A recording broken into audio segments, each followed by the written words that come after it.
మన హిందువులు రావి చెట్టును ఎందుకు పూజిస్తారో మీకు తెలుసా?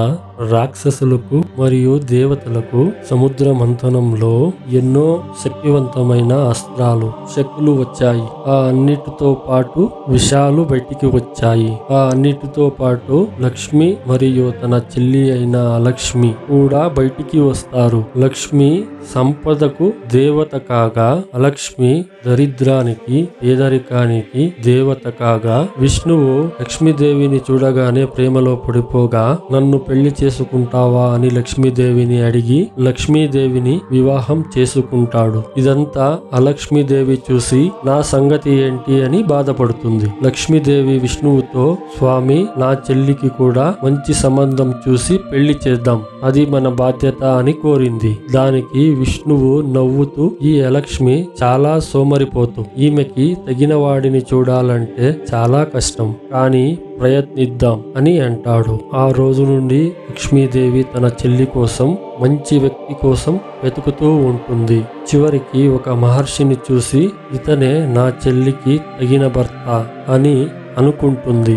ఎందుకంటే ఆ మహర్షి ఎప్పుడూ ధ్యానంలోనే ఉంటాడు. అలక్ష్మీదేవి సోమరితనాన్ని ఈయన అసలు పట్టించుకోడు అని అనుకుంటుంది. విష్ణువు మహర్షితో మరియు అలక్ష్మీదేవితో మాట్లాడి వారిద్దరికి ఘనంగా వివాహం చేస్తారు.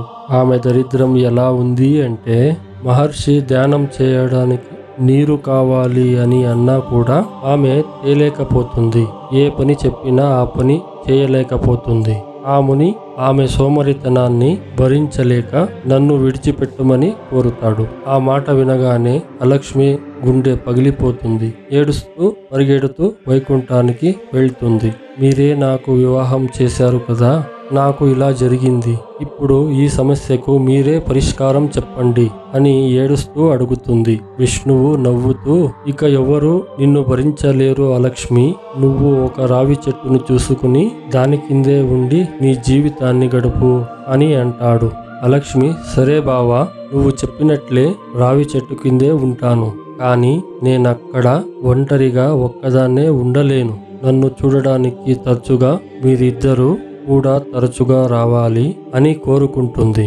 సరే అలక్ష్మి, ఇక నుండి ప్రతి శనివారం మేము నీతో పాటు ఆ రావి చెట్టులోకి వస్తాము. అలాగే ఆ రోజు రావి చెట్టుని పూజించే వారికి సుఖ సంతోషాలు కలుగుతాయి అని వరమిస్తాడు.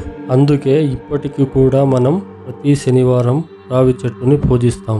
ఎందుకంటే వాటిలో విష్ణువు మరియు లక్ష్మీదేవి నివసిస్తారు అని నమ్ముతాం. విష్ణుదేవుడు అంటే మీకు ఇష్టమా?